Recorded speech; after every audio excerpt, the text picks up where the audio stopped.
নামাজ, রোজা, দানের চেয়েও বড় কোন শ্রেষ্ঠ ইবাদতের কথা আমি কি তোমাদের বলবো না?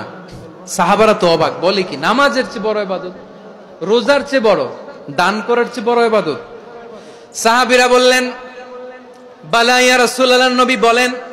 বিশ্বনবী বললেন নামাজের চেয়েও বড়, রোজার চেয়েও বড়, যাকাতের চেয়েও বড়, সাদাকার চেয়েও বড় একটা ইবাদত আছে, আমি কি তোমাদের বলবো না? সাহাবারা বললেন ইয়া রাসূলুল্লাহ, বালা অবশ্যই বলবেন, সেটা কি? বিশ্বনবী বললেন ইসলাহু যাতিল বাইন।